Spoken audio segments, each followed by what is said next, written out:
변호사가 알아야 할 전환사채 개관. 안녕하십니까. 오늘 강의에 와주셔서 감사합니다. 오늘 우리가 함께 살펴볼 주제는 전환사채의 영어로 컨버티블 bon드, 줄여서 CB라고 부르는 그 증권입니다. 변호사 일을 하다 보면 어느 순간 반드시 이 전환사채라는 녀석을 만나게 됩니다. 자본시장 자문에서, 기업 법무에서, M&A 실사에서, 그리고 적지 않게 형사사건에서까지 말이죠. 그런데 이 CB가 참 묘합니다. 어떤 변호사들에게는 채권 비슷한 거 아닌가 정도로 인식되는데, 또 어떤 변호사들에게는 회사의 운명을 바꿀 수도 있는 폭탄으로 인식됩니다. 같은 증권을 두고 인식의 폭이 이렇게 큰 이유가 무엇일까요? 그 답은 CB라는 증권 자체의 이중성이 있습니다. 발행될 때는 분명히 사채입니다. 회사가 돈을 빌리는 거예요. 그런데 일정 시점이 지나면 그 사채가 주식으로 바뀝니다. 채권이 자본으로 변신하는 거죠. 이 변신이 일어나는 순간 회사의 자본 구조도, 지배 구조도, 그리고 기존 주주들의 지분율도 모두 흔들립니다. 이 한 시간 동안 우리는 전환사채라는 이 변신 가능한 증권의 모든 면을 차근차근 들여다보려고 합니다. 정의가 무엇인지, 어떤 법령의 근거를 두고 있는지, 어떻게 발행되는지, 무엇이 협상의 핵심 조건인지, 그리고 변호사가 실무에서 가장 자주 마주치는 함정은 무엇인지까지요. 오늘 강의는 크게 7개의 흐름으로 갈 겁니다. 첫째, 전환사채가 도대체 무엇이고 법적으로 어떻게 성격이 규정되는가. 둘째, 어떤 법령과 정관이 그 발행을 떠받치고 있는가. 셋째, 실제 발행은 어떤 절차로 이루어지는가. 넷째, 인수계약에 등장하는 핵심 조건들. 쿠폰, 만기보장 수익률, 전환가액, 그리고 가장 자주 분쟁의 씨앗이 되는 리픽싱 풋 콜. 다섯째, 상장사와 비상장사 사이에서 무엇이 어떻게 달라지는가. 여섯째, 사모와 공모, 그리고 발행 형태의 차이. 일곱째, CB가 있는 회사에 투자할 때 무엇을 봐야 하는가. 그리고 마지막으로 종합 결론까지. 자, 그럼 시작하겠습니다. 전환사채라는 하이브리드 증권 그 정체는 무엇인가? 정의에서 시작합시다. 전환사채. 한자로는 전환할 수 있는 사채입니다. 영어로는 convertible bond. 이름 그대로 어느 순간 다른 무엇으로 바뀔 수 있는 사채입니다. 무엇으로 바뀌느냐? 발행회사의 주식으로 바뀝니다. 조금 더 정확히 표현하면 사채권자에게 일정한 조건 하에 발행회사의 주식으로 전환할 수 있는 권리를 부여한 사채입니다. 우리는 이 권리를 전환권이라고 부릅니다. 영어로는 conversion right. 이 전환권이 CB의 심장입니다. 근거 조문은 상법 제513조 이하입니다. 이 조항들이 CB라는 증권의 출생증명서이자 호적등본이라고 보시면 됩니다. 전환권이 행사되는 그 순간, 그럼 이 전환권이 실제로 행사되는 순간 무슨 일이 벌어지느냐? 사채는 소멸합니다. 그리고 그 자리에 신주가 발행됩니다. 한 사람이 두 개의 인격을 가졌다가 어느 순간 한 인격이 사라지면서 다른 인격으로 통합되는 거죠. 그러니까 CB를 인수한 사람은 발행 시점에는 분명히 채권자입니다. 회사에 돈을 빌려준 사람이에요. 회사가 부도가 나도 우선 변제권이 있고 이자도 받습니다. 근데 이 사람이 어느 날 나는 전환하겠다라고 의사표시를 하면 그 순간부터 이 사람은 채권자가 아니라 주주가 됩니다. 회사의 지분을 가진 사람이 되는 거죠. 한 증권 안에 두 개의 지위가 잠재되어 있다. 이게 CB의 본질이고 모든 실무 쟁점이 여기서 출발합니다. 법적 성질 채권인가 주식인가 아니면 둘 다인가? CB의 법적 성질을 두고는 학설 다툼이 있습니다. 채권설, 주식설, 그리고 혼합형 증권설. 다수설이자 통설은 마지막 혼합형 증권설입니다. CB는 전환권 행사 전에는 채권의 성격을 띠고 행사 후에는 주식의 성격을 띠는 조건부 자본증권이다. 이렇게 보는 거죠. 여러분은 이걸 외우실 필요는 없습니다. 다만 이 이중성이 실무에서 어떤 결과를 낳는지는 반드시 기억하셔야 합니다.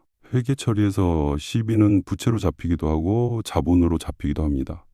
세무에서도 마찬가지예요. 의결권을 따질 때 발행 시점에는 사채권자에게 의결권이 없지만 전환되는 순간 의결권이 발생합니다. 공시 의무도 그렇고 분쟁이 났을 때 청구권을 어떻게 구성하느냐도 그렇습니다. 이 모든 것이 CB의 이중적 성격에서 파생됩니다.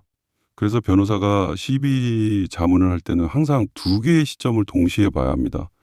지금 이 순간의 모습과 전환된 후의 모습, 두 개의 그림을 머릿속에 동시에 그릴 수 있어야 제대로 된 자문이 됩니다. 닮은 듯 다른 친구, 신주인 수권부사채. 여기서 한 가지 실무에서 정말 자주 혼동되는 친구가 있습니다. 신주 인수권 부사채. 영어로 Bond with Warrant, 줄여서 BW입니다. CB와 BW는 둘 다 사채에 주식과 관련된 권리가 붙어 있다는 점에서 비슷해 보입니다. 그런데 결정적으로 다른 점이 있어요. CB는 권리를 행사하면 사채가 소멸합니다. 사채금이 곧 주식의 인수대금으로 가름되는 거예요. 그래서 추가로 돈을 낼 필요가 없습니다. 그런데 BW는 그렇지 않습니다. 권리를 행사해도 사채는 그대로 살아 있어요. 사채는 사채대로 만기까지 존속하고 신주는 별도로 인수합니다. 그러니까 죽음을 따로 또 내야 하는 거죠. 그리고 또 하나, CB는 사채와 전환권을 분리할 수 없습니다. 그런데 BW는 사채와 신주인수권을 분리해서 거래할 수 있는 이른바 분리형 BW가 가능합니다. 다만 상장사가 3호로 발행하는 분리형 BW는 2013년 이후 금지되어 있다는 점은 기억해 두시기 바랍니다. 시장에서 편법적인 지배권 강화 수단으로 너무 자주 악용됐기 때문이에요. 오늘 강의의 주인공은 CB이지만 BW와의 차이는 머리 한켠에 꼭 두시기 바랍니다. 법령과 정관 시비는 어디에 뿌리내리고 있는가? 자, 이제 두 번째 흐름으로 넘어가겠습니다. CB의 근거 규정 이야기입니다. 이 부분이 왜 중요하냐면 CB의 발행이 무효가 되는 가장 흔한 사유 중 하나가 바로 정관 위반이기 때문입니다. 변호사가 CB 자문을 시작할 때 가장 먼저 펼쳐봐야 하는 서류가 바로 그 회사의 정관이에요. 정관이 못 받쳐주면 그 어떤 멋진 인수계약도 무효가 될 수 있습니다. 다층적으로 쌓여있는 법령 구조. CB의 법적 근거는 마치 케이크처럼 여러 층으로 쌓여 있습니다. 가장 아래에 상법이 있고 그 위에 자본시장법, 그 위에 금융위원회 고시인 증권의 발행 및 공시 등에 관한 규정이 있고 또 그 위에 한국거래소의 공시 규정과 상장회사 표준정관이 얹혀 있어요. 하나씩 차례로 보겠습니다. 맨 아래층 상법 제호 113조부터 제호 116조까지. 이게 CB의 헌법 같은 부분입니다. 발행을 하려면 무엇이 필요한지, 전환의 청구는 어떻게 하는지, 등기는 어떻게 하는지 모두 여기 적혀 있어요. 그리고 상법 제418조 제2항. 이건 제3자 배정 신주 발행에서 경영상 목적을 요구하는 조항인데 CB에도 그대로 준용됩니다. 그 위층 자본시장법 제119조 이하 공으로 CB를 발행할 때는 증권신고서를 내야 한다는 의무가 여기 있습니다. 또 한층 올라가서 증권의 발행 및 공시 등에 관한 규정. 금융위원회가 제정한 곳인데 사실 실무에서는 이게 가장 자주 들춰지는 문서입니다. 3호 CB의 전환가액을 어떻게 산정해야 하는지, 리픽싱의 한도는 얼마인지 이런 세부 기준이 모두 여기 있어요. 그 위에 한국거래소의 유가증권시장과 코스닥시장 공시 규정, 상장사가 CB를 발행하기로 결의하면 즉시 공시해야 한다는 의무가 여기서 나옵니다. 그리고 마지막에 상장회사 표준정관, 정관에 어떻게 기재해야 하는지에 대한 모범답안이라고 보시면 됩니다. 정관에 무엇이 적혀 있어야 하는가? 그럼 정관에는 구체적으로 무엇이 적혀 있어야 할까요? 상법 제513조 제1항이 답을 줍니다. 회사가 CB를 발행하려면 정관에 그 근거가 있어야 한다. 이렇게 못 박혀 있어요. 정관에 들어가야 할 핵심 사항은 6가지입니다. 첫째, 전환사채를 발행할 수 있다는 명문 규정. 둘째, 발행한도, 즉 액면총액의 상한선. 셋째, 전환의 조건으로서 전환가액 산정 방법과 전환 비율. 넷째, 전환으로 인해 발행할 주식의 종류와 수. 다섯째, 주주가 아닌 제3자에게 발행하는 경우라면 그 한도와 대상. 여섯째, 전환을 청구할 수 있는 기간. 6가지가 다 있어야 합니다. 빠진 게 있거나 정해진 한도를 넘겨서 발행하면 그 CB는 무효 사유가 될 수 있습니다. 그래서 변호사가 CB 자문을 받으면 가장 먼저 하는 일이 정관 점검입니다. 한도가 부족하다? 그러면 정관을 먼저 바꿔야 해요. 정관 변경은 주주총회 특별 결의 사항입니다. 이게 시간이 걸리는 일이라 발행 일정을 잡을 때 반드시 미리 계산해 넣어야 합니다. 이사회로 충분한가? 주주총회까지 가야 하는가? 발행을 누가 결정하느냐? 원칙적으로 주주 배정이라면 이사회 결의로 충분합니다. 상법 제5 113조 제2항입니다. 그런데 우리가 실무에서 다루는 CB의 절대 다수는 제3자 배정이에요. 외부 투자자, 매자님 펀드, 전략적 파트너 같은 사람들에게 발행합니다. 이때는 2가지로 갈립니다. 정관의 주주 외의 자에게도 발행할 수 있다는 근거 규정이 있고 그 한도와 대상도 정관에 명시되어 있다? 그러면 이사회 결의로 됩니다. 그런데 정관에 그런 규정이 없거나 정관상 한도를 넘기는 발행이라면 그때는 주주총회 특별 결의가 필요합니다. 상법 제513조 제3항이에요. 실무에서는 대부분의 회사들이 미리 정관의 한도를 충분히 넓게 정해두고 이사회 결의로 빠르게 발행합니다. 이게 일반적인 패턴이에요. 발행 절차 협상 테이블에서 등기까지. 이제 실제로 CB가 어떻게 발행되는지 그 절차의 흐름을 따라가 보겠습니다. 여러분이 가장 자주 자문하시게 될 형태인 3호 제3자 배정 시비를 기준으로 말씀드릴게요. 단계는 대략 8단계입니다. 1단계부터 8단계까지 1단계 사전 검토, 정관을 펼쳐서 한도를 확인하고 경영상 목적을 정리하고 인수자 후보와 협의를 시작합니다. 이 단계가 사실 가장 길고 가장 중요합니다. 2단계 인수계약 협상, 영어로는 Subscription Agreement. 여기서 모든 핵심 조건, 그러니까 우리가 뒤에서 자세히 다룰 T&C가 확정됩니다. 3단계 이사회 결의, 액면 총액, 표면 이자율, 만기 전환가액, 리픽싱, 풋콜. 이 모든 조건이 이사회 결의서에 명시적으로 적혀야 합니다. 결의서에 빠진 조건은 나중에 분쟁이 났을 때 이사회의 적법한 승인을 받지 못한 것으로 간주될 수 있어요. 4단계 공시, 상장사라면 결의 즉시 거래소에 수시 공시를 하고 비상장사라도 자본시장법상 사업보고서 제출 대상이라면 주요사항 보고서를 냅니다.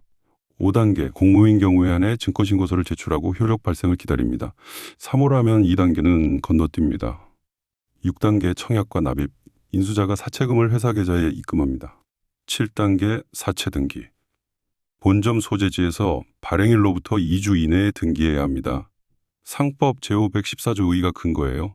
8단계 사채권 발행 또는 전자등록, 요즘은 거의 다 전자등록입니다. 한국예탁결제원, 즉 KSD에 등록하는 거죠. 등기에 무엇을 기재하는가.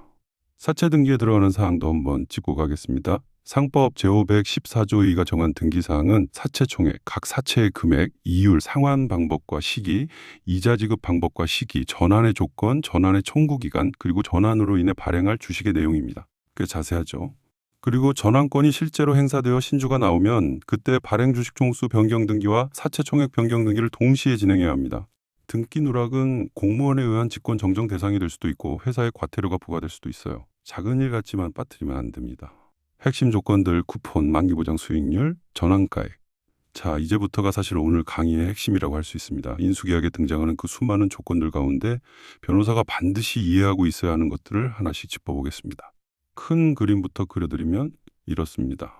CB의 인수계약에는 10여 개의 핵심 조건이 들어가는데 그 중에서도 진짜 중요한 것은 5가지로 압축됩니다. 쿠폰, 만기보장 수익률, 전환가액, 레픽싱, 풋콜, 이 5가지를 정확히 이해하면 어떤 CB 인수계약을 받아보셔도 첫 페이지를 열고 30분 안에 핵심 위험을 파악하실 수 있습니다. 먼저 쿠폰, 만기보장 수익률, 그리고 전환가액의 산정 기준을 다루고 그 다음에 리픽싱, 풋콜로 넘어가겠습니다. 쿠폰 표면 이자율의 의미. 먼저 쿠폰이라고 하면 슈퍼마켓 할인 쿠폰이 떠오르실 수 있는데 채권 시장에서 쿠폰은 표면 이자율을 뜻합니다. 사채권자에게 정기적으로 지급되는 이자율이에요. 통상 매 3개월 또는 매 6개월마다 지급합니다. 여기서 재밌는 점이 있습니다. CB의 쿠폰은 보통 일반 회사채보다 훨씬 낮습니다. 왜 그럴까요? 사채권자가 나는 이자가 좀 적어도 괜찮다. 대신 주가가 오르면 전환해서 차익을 가져갈게라고 기대하기 때문입니다. 채권자의 안전성과 주주의 상승 잠재력, 이 2가지를 절충한 자리에 CB의 쿠폰이 자리 잡고 있는 거죠. 그래서 실무상 표면 이자율이 0%인 CB도 정말 흔합니다. 영어로 Zero Coupon CB라고 부르는데 한국 매장인 시장에서 가장 많이 발행되는 형태 중 하나예요. 이자를 한 푼도 지급하지 않는 사채. 처음 보시면 이상하게 느껴지지만 CB의 본질을 생각하면 자연스럽습니다. 쿠폰을 낮게 설정한다는 건 발행회사 입장에서 이자 비용 부담이 줄어든다는 뜻이고 사채권자 입장에서는 이자는 거의 포기하겠다. 대신 전환 차익에 모든 걸 걸겠다는 의지의 표현입니다. 만기 보장 수익률 사채권자의 마지노선. 그런데 잠깐, 쿠폰이 0%면 사채권자는 도대체 뭘 가져가는 거죠? 주가가 안 오르면 그냥 빈손인가요? 그렇지 않습니다. 여기 2번째 핵심 개념이 등장합니다. 만기 보장 수익률, 영어로 Yield to Maturity, 줄여서 YTM이라고 합니다. 만기 보장 수익률은 사채권자가 만기까지 또는 조기 상환 시점까지 보유했을 때 누적적으로 보장받는 연한산 수익률입니다. 예를 들어 표면 이자율은 0%인데 YTM이 연 3%인 CB가 있다고 해봅시다. 이 경우 사채권자는 만기의 원금에 더해서 연 3%의 복리 수익을 얻습니다. 만기 상환 금액이 액면 금액의 1.03의 N승을 곱한 금액이 되는 거죠. 쉽게 말하면 이렇습니다. YTM은 사채권자에게 주가가 한 번도 안 오르더라도 최소한 이만큼은 받겠다라고 약속하는 마지노선입니다.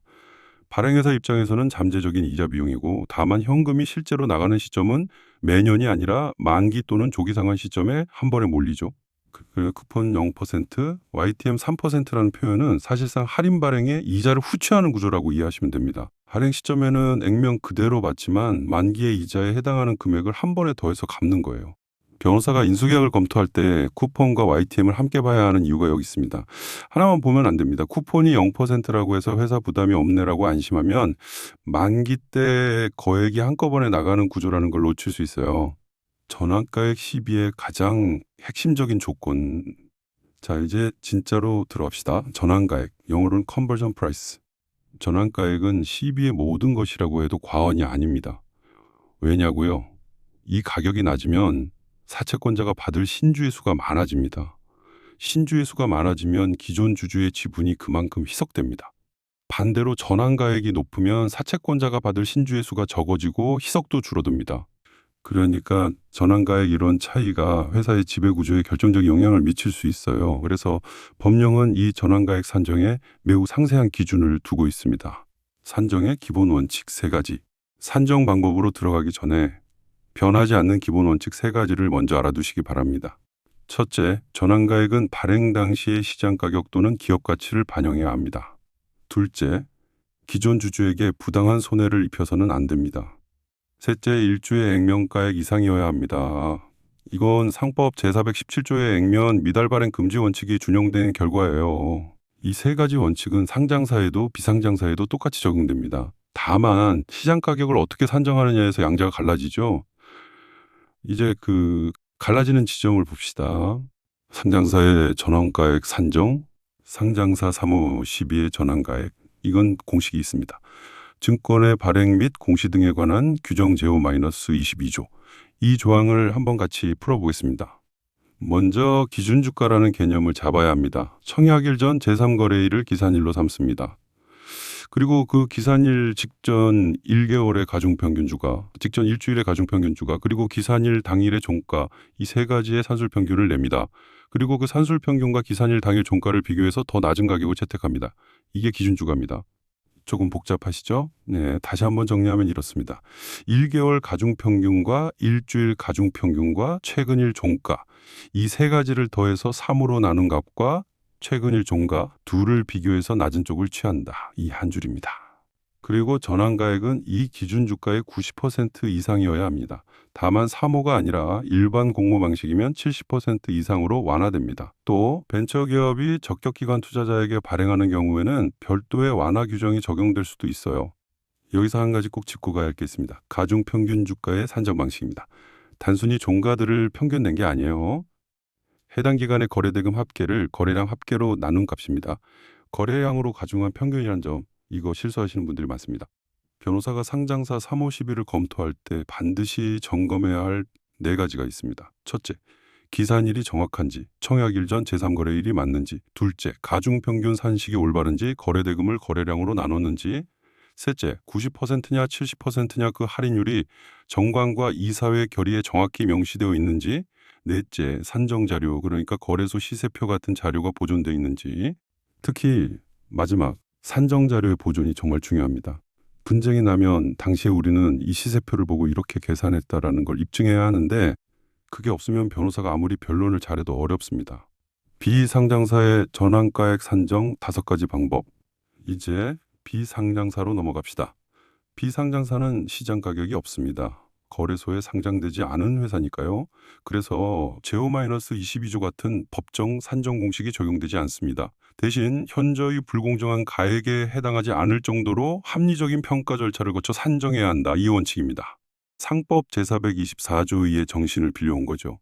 실무에서 통용되는 비상장사 전환가액 산정 방법은 크게 5가지입니다. 첫째, 직전 투자 라운드 가격 기준, 가장 빈번하게 사용되는 방법입니다.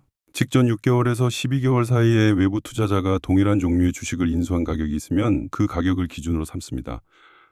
다만 그 라운드와 지금 사이에 시간 차이가 크다면 회사의 펀더멘털 변화를 반영해서 조정해야 합니다. 둘째, 본질가치평가법, 상속세 및 증여세법 시행령 제54조의 보충적 평가 방법을 참고합니다. 순손익가치와 순자산가치를 가중평균하는 방식이에요. 세무상 안전판으로 자주 활용됩니다. 셋째, 본질 가치와 상대 가치의 가중 평균. 이건 좀 더 격식 있는 방법인데 자본시장과 금융투자업에 관한 법률 시행령 제176조 의호와 증권의 발행 및 공시 등에 관한 규정 제5-13조에서 정한 외부 평가기관의 평가 방법을 따릅니다. 본질 가치는 자산 가치와 수익 가치를 1대 1.5의 비율로 가중 평균하고 거기에 동종업계의 상대 가치를 다시 가중 평균하는 방식이에요. 합병가액 산정에 준용되는 공식적인 방법입니다. 넷째, DCF 평가, Discounted Cash Flow, 현금 흐름 할인법입니다. 회사의 미래 현금 흐름을 적정 할인율로 할인해서 기업 가치를 산정하고 이를 발행 주식수로 나누어 일주당 가치를 도출합니다. 외부 회계법인의 평가 의견서를 받아두는 게 통상입니다. 다섯째, 외부 평가기관의 평가 의견서 활용. 분쟁 위험이 큰 사안, 특히 최대 주주나 특수관계인이 인수자인 경우에는 회계법인이나 신용평가회사로부터 별도의 평가 의견서를 받아 객관성을 확보합니다. 어떤 방법을 쓰든 핵심은 나는 합리적인 절차를 거쳤다라는 걸 입증할 자료를 사전에 정비해 두는 것입니다. 현저히 불공정한 가액, 그 경계는 어디인가? 그럼 현저히 불공정한 가액이라는 게 도대체 어느 정도일까요? 기준이 있을까요? 대법원은 그동안 일관되게 이런 입장을 보여왔습니다. 신주 발행의 가액이 시가의 50% 이하 또는 본질 가치 대비 현저히 낮은 수준이면 현저히 불공정한 가액으로 본다. 대법원 2009년 5월 29일 선고 2007도 4949 판결이 대표적이에요. 다만 구체적인 기준은 사안마다 다릅니다. 산정 절차가 적정했는지, 회사의 자금 조달이 정말 필요한 상황이었는지, 인수자가 누구인지, 그러니까 특수관계인이냐 아니냐 이런 요소들을 종합적으로 보는 거죠. 여기서 무서운 건 그 책임의 무게입니다. 현저히 불공정한 가액으로 발행된 시비는 세 가지 위험을 동시에 짊어집니다. 첫째, 신주 발행 무효의 소호 대상이 됩니다. 상법 제429조죠. 둘째, 이사들의 손해배상 책임. 상법 제399조, 그리고 셋째, 업무상 배임죄, 형법 제356조입니다. 즉 회사에는 무효, 이사에게는 민사손해배상, 그리고 형사처벌까지 이 세 가지가 한 번에 옵니다. 그래서 비상장사 시비자문에서 변호사가 가장 신경 써야 할 부분이 가액 산정의 합리성을 입증할 근거 자료의 정비입니다. 외부 평가 의견서, 이사회 회의록, 비교 거래 사례, 이 세 가지는 발행 시점에 반드시 사전에 갖춰두어야 합니다. 전환가액의 자동 조정 자본 거래가 일어났을 때 마지막으로 한 가지 더. 전환가액은 발행 시점에 한번 정해지면 끝일까요? 아닙니다. 발행 이후에 회사에서 자본 거래가 일어나면 전환가액은 자동으로 조정됩니다. 어떤 자본 거래에서요? 무상증자, 주식 배당, 시가의 유상증자, 주식 분할이나 병합, 그리고 합병이나 분할 같은 거죠. 이런 조정은 인수계약상 전환가액 조정 조항, 영어로 Anti-Dilution Clause에 의해 규율됩니다. 조정의 효력은 통상 그 자본거래의 효력 발생일에 발생합니다. 그런데 한 가지 헷갈리실 수 있어요. 자본거래에 따른 자동 조정과 다음에 다룰 리픽싱은 다른 개념입니다. 전자는 기존 주주와의 형평을 맞추기 위한 기술적인 조정이고 후자는 주가 하락으로부터 사채권자를 보호하기 위한 약정상의 권리예요. 이 둘은 구별해서 이해하시기 바랍니다. 분쟁의 씨앗, 리픽싱, 풋, 콜. 자, 이제 오늘 강의에서 가장 시장에서 자주 분쟁이 되는 영역으로 들어갑니다. 리픽싱, 풋, 그리고 콜. 이 세 가지는 CB 시장의 문제와 삼총사라고 불러도 될 정도예요. 셋 다 적법하게 설계만 하면 정당한 도구이지만 잘못 설계하면 회사를 망치고 기존 주주를 약탈하고 변호사를 형사 피고인 옆자리로 보낼 수 있습니다. 리픽싱, 사채권자를 위한 안전망, 주주에게는 희석의 폭탄. 먼저 리픽싱, 우리말로 직역하면 재조정 정도가 됩니다. 무엇을 재조정하느냐? 전환가액을 재조정합니다. 그것도 주가가 하락했을 때 전환가액을 함께 내려주는 방향으로요. 왜 이런 조항이 필요할까요? 사채권자 입장에서 생각해 봅시다. 10,000원에 전환할 수 있다는 권리를 가지고 사채를 인수했는데 발행 직후에 주가가 5,000원으로 떨어졌어요. 그러면 전환권은 휴지 조각이 됩니다. 누가 5,000원짜리 주식을 10,000원에 사겠어요? 사채권자는 이런 식으로 주가가 떨어지면 우리 권리가 무의미해진다. 그러니까 주가가 떨어지면 전환가액도 함께 내려달라고 요구합니다. 이게 리픽싱입니다. 법령상 리픽싱 한도는 증권의 발행 및 공시 등에 관한 규정 제5-23조에서 정하고 있습니다. 3호 12의 경우 최초 전환가액의 70%까지만 하향 가능합니다. 그 아래로는 못 내려갑니다. 정관에서 70%보다 더 보수적으로 정하는 건 가능하지만요.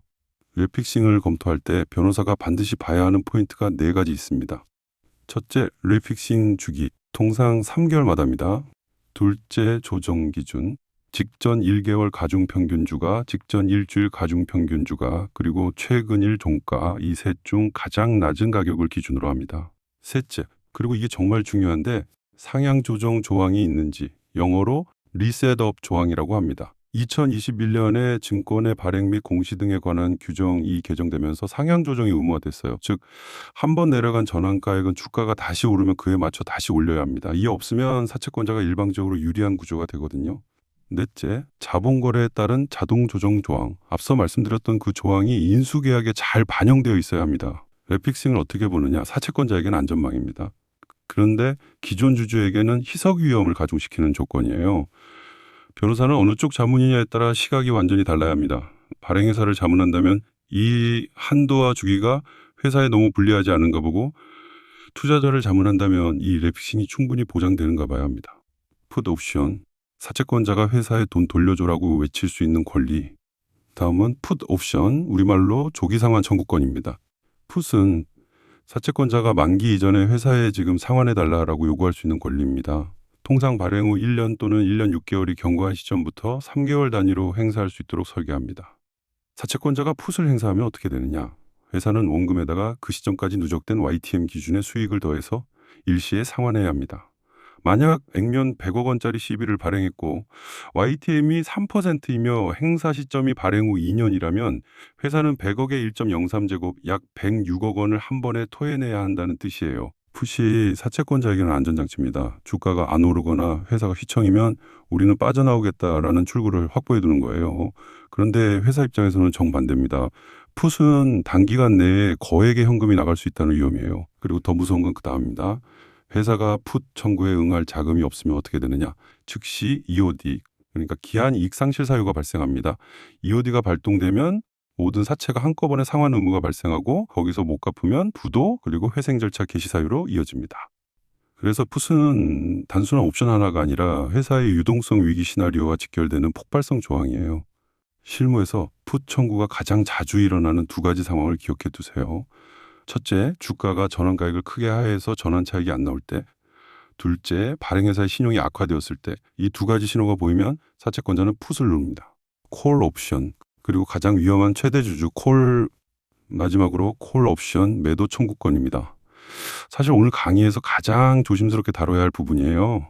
콜은 발행회사 또는 최대 주주 같은 사람이 사채권자에게 그 사채 우리에게 파시오라고 청구할 수 있는 권리입니다. 콜의 종류를 좀 나눠보겠습니다. 발행회사가 콜을 가지는 경우는 두 가지로 나뉘어요. 하나는 이슈어 콜, 그러니까 주가가 일정 수준 이상 올라가면 회사가 사채를 조기에 회수해서 추가 희석을 막는 권리. 다른 하나는 단순한 조기 상환을 위한 콜. 이 둘은 비교적 정상적인 구조입니다. 문제는 발행회사가 아닌 최대주주 등 제3자에게 콜이 부여되는 경우입니다. 시장에서는 이걸 분리형 콜 혹은 최대주주 콜이라고 부릅니다. 발행회사가 아닌 최대주주, 그 특수관계인 또는 별도로 만든 SPC가 일정 행사 가격으로 사채를 사들일 수 있는 권리예요. 왜 이게 문제일까요? 한번 상상해 보십시오.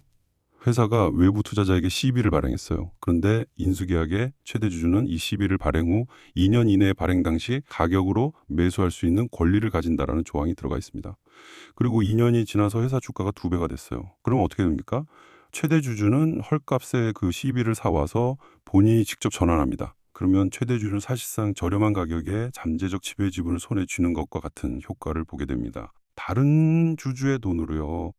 이게 2018년 이후 한국 시장에서 지배주주의 편법적 지배권 강화 수단으로 남용된다는 비판이 강하게 제기되었습니다. 그래서 금융위원회가 증권의 발행 및 공시 등에 관한 규정을 수차례 개정해서 세 가지 규제를 도입했습니다. 첫째, 콜옵션 행사 한도. 발행 당시 지분율 한도 내에서만 행사할 수 있도록 제한했습니다. 둘째, 분리매매 제한. 콜옵션을 사채와 분리해서 따로 거래하는 걸 막았습니다. 셋째, 공시 강화. 그래서 변호사가 콜 조항을 검토할 때는 네 가지를 반드시 점검해야 합니다. 첫째, 콜 보유자가 누구인가? 회사인가? 최대 주주인가? SPC인가? 둘째, 행사 한도가 규제 범위 내인가? 셋째, 행사 가격 산정 방식이 합리적인가? 넷째, 지배 구조에 미치는 영향이 적정하게 공시되었는가? 이 네 가지를 놓치면 자문 변호사가 편법적 지배권 강화의 공범으로 의심받는 상황까지 갈 수 있습니다. 이건 농담이 아니에요. 실제 사건들이 있었고 지금도 진행 중인 사건들이 있습니다. 상장사와 비상장사 같은 시비, 다른 세계, 이제 시야를 좀 넓혀서 같은 시비라도 상장사가 발행하느냐 비상장사가 발행하느냐에 따라 어떻게 달라지는지 정리해 보겠습니다. 한마디로 표현하면 이렇습니다. 상장사 시비는 규제의 세계이고 비상장사 시비는 계약의 세계입니다. 상장사는 모든 게 법령으로 정해져 있어요. 비상장사는 상대적으로 자유롭습니다. 그런데 그 자유가 또 다른 함정을 만들어냅니다. 규제 강도의 차이. 왜 상장사가 더 강한 규제를 받느냐?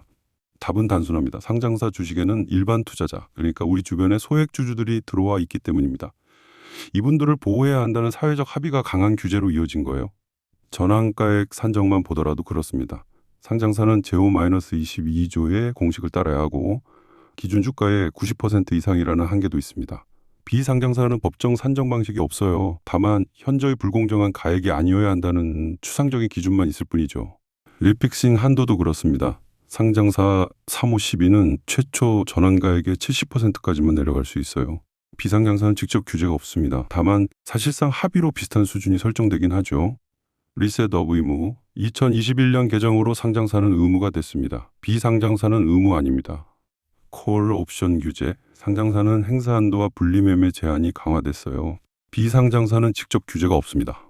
공시. 상장사는 주요사항 보고서와 거래소 수시 공시가 필수입니다. 비상장사는 사업보고서 제출 대상이라면 주요사항 보고서를 내고 그 외에는 공시 의무가 없습니다.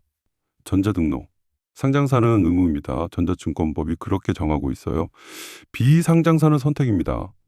이렇게 보시면은 같은 시비라도 상장 여부에 따라 자문의 방향이 거의 정반대로 갈 수 있다는 걸 느끼실 겁니다. 상장사 시비의 특수쟁점, 형사적 위험.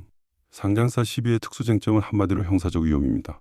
자본시장법 제174조의 이공개 중 요정보 이용 행위, 제176조의 시세 조정, 제178조의 부정거래 행위. 이 세 가지가 항상 그림자처럼 따라옵니다. 특히 위험한 시점은 시비 발행 결의 직전과 직후예요. 회사 내부자나 인수자가 그 시기에 회사 주식을 거래하면 거의 100% 형사사건으로 비화됩니다. 그래서 변호사가 자문할 때 결의 며칠 전부터 며칠 후까지는 일체의 자기 주식 거래를 하지 마십시오라고 강하게 경고해 두어야 합니다. 그리고 발행 자체가 주가에 영향을 주기 때문에 결의 즉시 수시 공시가 이루어져야 합니다. 자본시장법 제161조와 거래소 공시 규정이 이를 강제합니다. 비상장사 시비의 특수쟁점 공정성 분쟁. 비상장사 시비는 형사적 위험은 상대적으로 적습니다. 시세조종이라는 개념 자체가 시장 가격이 있어야 성립하니까요. 대신 다른 위험이 있습니다. 공정성 분쟁이에요. 비상장사는 시장 가격이 없으니까 전환가액을 누가 어떻게 산정하느냐가 핵심 쟁점이 됩니다. 그래서 통상 DCF, 유사회사 비교법, 직전 투자 라운드 가격 같은 방법으로 산정해 두는데 이게 분쟁이 나면 가장 자주 공격당하는 지점이에요. 비상장사 시비가 분쟁이 되면 자주 등장하는 청구 형태는 신주발행 무효의 소상법 제429조와 주주배정 위반 주장입니다. 변호사가 발행 자문을 할 때 사전에 정비해 두어야 할 것은 4가지예요. 첫째, 정관 한도 준수 자료. 둘째, 이사회 결의의 절차적 적법성. 셋째, 경영상 목적의 소명. 넷째, 발행가액의 공정성. 이 4가지의 입증 자료를 발행 시점에 정리해 두지 않으면 1년 뒤, 2년 뒤 분쟁이 생겼을 때 그때 가서 만들기는 거의 불가능합니다. 변호사의 예방적 정비 작업이 그래서 중요한 거예요. 실물 발행과 등록 발행, 그리고 사모와 공모. 이제 2가지를 한 번에 묶어서 말씀드리겠습니다. 발행 형태의 차이, 그리고 사모와 공모의 차이입니다. 실물 사채권 vs 전자등록. 옛날에는 사채를 실물 사채권으로 발행했습니다. 종이로 된 증서에 발행회사명, 사채금액, 이율, 만기, 전환의 조건 같은 게 적혀 있고 사채권자는 이 종이를 점유함으로써 권리를 행사했어요. 그런데 이게 현대 사회에서는 너무 불편합니다. 분실 위험, 도난 위험, 양도할 때마다 종이를 주고받아야 하는 번거로움. 그래서 실무에서는 이제 거의 사용되지 않습니다. 지금은 전자등록입니다. 주식, 사채 등의 전자등록에 관한 법률, 줄여서 전자증권법이 2019년부터 시행되면서 상장사가 발행하는 사채는 한국예탁결제원 KSD에 의무적으로 전자등록해야 합니다. 전자증권법 제15조예요. 전자등록을 하면 실물사채권은 발행되지 않습니다. KSD의 전자등록 계좌부에 권리가 기재될 뿐이에요. 양도, 질권 설정, 전환권 행사, 이 모든 게 종이가 아니라 계좌이체로 처리됩니다. 깔끔하죠. 비상장사는 전자등록이 의무가 아니지만 실무상 KSD에 위탁해서 등록사채로 발행하는 경우가 많습니다. 등록사채라고 할 때는 회사가 직접 사채원부를 관리하는 기명 기재식 등록사채와 KSD를 통한 전자등록사채가 모두 포함됩니다. 변호사가 검토할 포인트는 네 가지예요. 첫째, 어떤 발행 형태를 선택할 것인가. 상장 여부, 인수자 수, 향후 양도 가능성을 종합해서 결정합니다. 둘째, 등록기관을 KSD로 할 것인가. 회사 직접 관리로 할 것인가. 셋째, 양도 절차. 전자등록사채는 계좌이체로 효력 발생, 실물사채는 교부와 사채원부 명의개소로 효력 발생입니다. 넷째, 전환권 행사 절차도 마찬가지로 전자등록과 실물이 다릅니다. 사모와 공모 50인이 가르는 두세 개. 마지막으로 사모와 공모의 차이입니다. 자본시장법상 모집과 매출에 해당하는 발행을 공모라고 하고 그렇지 않은 경우를 사모라고 합니다. 구분 기준은 자본시장법 시행령 제11조에 있습니다. 50인 미만의 자에게 청약을 권유하면 사모, 50인 이상이면 공모입니다. 그런데 이게 단순히 50명 이하면 사모가 아니에요. 함정이 있습니다. 50인 미만에게 발행했더라도 첫째, 전매 제한 조치를 취하지 않거나 둘째, 1년 내 전매 가능성이 있으면 간주 공모에 해당해서 증권신고서 제출 의무가 발생할 수 있습니다. 시행령 제11조 제3항이에요. 절차적 차이를 정리하면 이렇습니다. 청약 권유 인원, 공모는 50인 이상, 사모는 50인 미만. 증권신고서 공모는 의무 제출이고 사모는 면제, 투자설명서 공모는 교부 의무가 있고 사모는 없음, 전매 제한 공모는 불효, 사모는 1년 전매 제한 필요. 발행기간 공모는 증권신고서 효력 발생을 기다려야 하니까 길고 사모는 이사의 결의 후 즉시 가능. 주된 이용 형태도 다릅니다. 공모는 대기업의 일반 공모 유상증자형 시비, 사모는 중소 중견기업이나 매자닌 펀드 인수가 압도적이에요. 우리나라 시비 발행의 절대 다수는 사모입니다.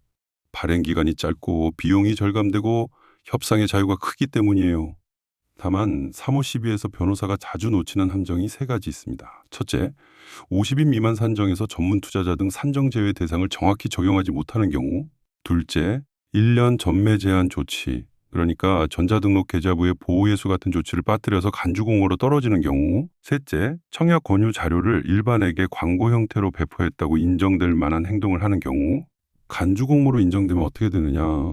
증권신고서를 사후에 제출해야 하고 위반에 대해서는 자본시장법 제444조에 따라 5년 이하 징역 또는 2억 원 이하 벌금의 형사처벌까지 받을 수 있습니다. 그래서 제가 늘 강조하는 게 사모 시비 자문을 받으면 50인 산정과 전매 제한 조치 이 두 가지를 가장 먼저 그리고 함께 점검하라 이겁니다. 이 둘은 분리되는 점검 항목이 아니에요. 짝으로 묶여 있습니다. 시비가 있는 회사에 투자할 때 실사의 시각. 지금까지는 발행 자문의 시각에서 이야기했다면 이제는 시각을 바꿔서 인수자나 투자자의 입장으로 가보겠습니다. M&A를 하든 FI 투자를 하든 일반 주식 투자를 하든 투자 대상 회사에 미상환 시비가 있다면 절대 그냥 지나치면 안 됩니다. 시비는 회사의 재무제표 표면에 드러난 부채 금액보다 훨씬 더 큰 잠재적 영향력을 가지고 있기 때문이에요. 6가지 점검 포인트를 짚어드리겠습니다. 첫째, 잠재적 희석 위험. 미상환 시비가 전부 전환된다고 가정했을 때 발행될 신주의 수와 그로 인한 지분 희석률을 정확히 산정해야 합니다. 특히 레픽싱 조항이 있는 경우 미래 주가가 떨어지면 추가 희석이 발생할 수 있어요. 그래서 보수적인 실사에서는 최저 레픽싱 가격을 기준으로 한 최대 희석률을 산정합니다. 산식은 단순합니다. 잠재 전환 주식수는 미상환 시비 액면 총액을 적용 전환가액으로 나눈 값입니다. 이 수치를 현재 발행 주식 총수에 더해서 풀리 다일루트 지분율, 즉 완전 희석 후 지분율을 계산합니다.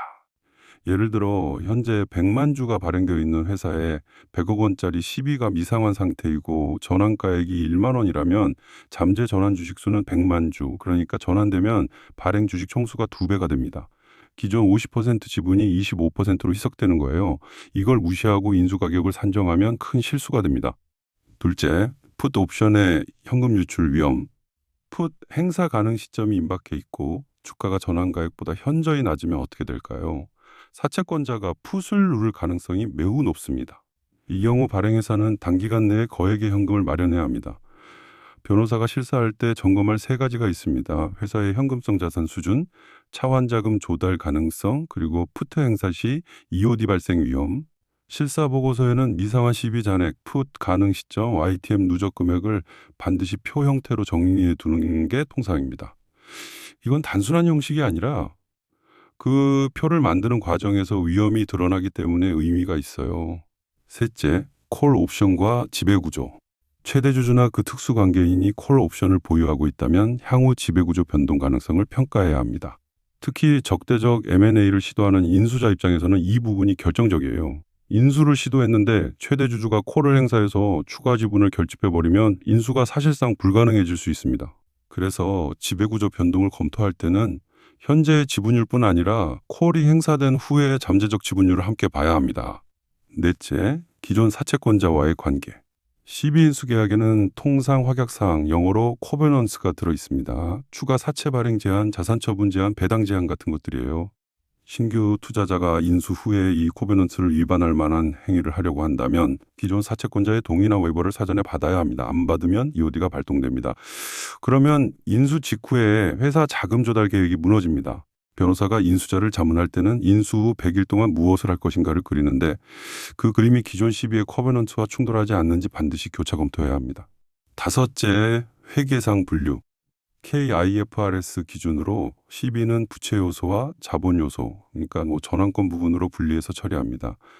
그런데 일정 조건, 특히 래픽싱이 시가향 조정만 가능한 구조 같은 경우에는 전환권 전체를 파생부채로 분류해야 합니다. 파생부채로 분류되면 손익에 큰 영향을 미쳐요. 주가가 오를 때마다 평가 손실이, 주가가 내릴 때마다 평가 이익이 발생하는 식으로 회계가 출렁입니다. 이게 회사의 분기 실적을 왜곡시키기도 하고요. 그래서 투자자는 회사의 재무제표에서 전환사채 항목과 파생상품 부채 항목을 함께 살펴서 실제 잠재부채 규모를 파악해야 합니다. 한 항목만 보면 그림이 안 그려져요. 여섯째, 분쟁 가능성. 마지막으로 CB 발행은 후일 분쟁의 단초가 되는 경우가 정말 많습니다.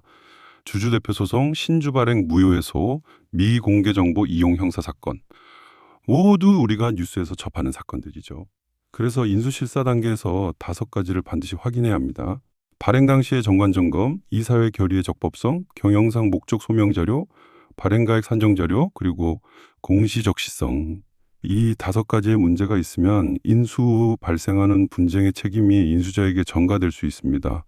그러니 인수계약상 진술 및 보장 조항에 과거 시비 발행의 적법성을 명시적으로 포함시키고 위반 시 책임을 매도인에게 돌릴 수 있도록 설계해야 합니다. 오늘 이야기를 정리하며 자, 이제 1시간이 다 돼갑니다. 오늘 이야기를 정리할 시간이에요. 여러분과 함께 짚어본 핵심을 7가지로 묶어드리겠습니다. 하나, 전환사채는 채권의 외형과 주식의 실질을 동시에 가진 하이브리드 증권입니다. 그 이중성을 항상 머릿속에 두고 자문해야 합니다. 둘, 시비는 정관에 근거가 있어야 합니다. 한도를 넘겨서 발행하면 무효 사유가 됩니다. 발행 자문의 출발점은 항상 정관 점검입니다.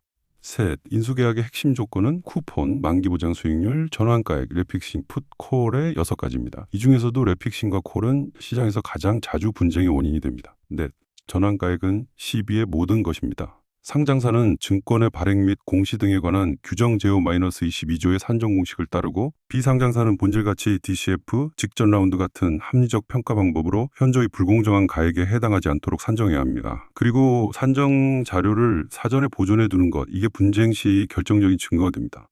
다섯, 상장사와 비상장사는 거의 모든 면에서 다릅니다. 같은 사안이라도 상장 여부에 따라 자문 방향이 달라집니다. 여섯, 사모와 공모는 절차의 길이와 비용, 그리고 형사적 위험에서 큰 차이가 있습니다. 사모 시비 자문에서는 50인 산정과 전매 제한 조치를 항상 짝으로 점검하시기 바랍니다. 7. 시비가 있는 회사에 투자할 때는 잠재 희석, 풋의 현금 유출 위험, 콜의 지배구조 영향, 코베넌트 충돌, 그리고 회계상 파생부채 분류와 과거 분쟁 가능성, 이 모두를 점검해야 합니다. 마지막으로 한 가지 말씀을 드리며 마무리하겠습니다. 변호사는 시비 자문에서 단순히 발행 서류를 작성하는 문서 작성자가 아닙니다. 회사의 자본구조 전체와 향후 분쟁 유형까지 함께 설계하는 구조 설계자입니다. 발행 시점의 작은 조항 하나가 짧게는 1년, 길게는 5년 뒤에 거대한 분쟁의 불씨가 되는 경우를 저는 너무 많이 봤습니다. 그래서 시비자문은 항상 지금 이 순간과 미래의 시나리오 2개를 동시에 그릴 수 있어야 합니다. 오늘 1시간 동안 함께 살펴본 내용이 여러분의 실제 자문 현장에서 작은 단서 하나로라도 도움이 되기를 바랍니다. 다음 시간에는 더 구체적인 주제로 찾아뵙겠습니다. 그때까지 여러분의 좋은 자문을 응원합니다. 끝까지 함께해 주셔서 감사합니다.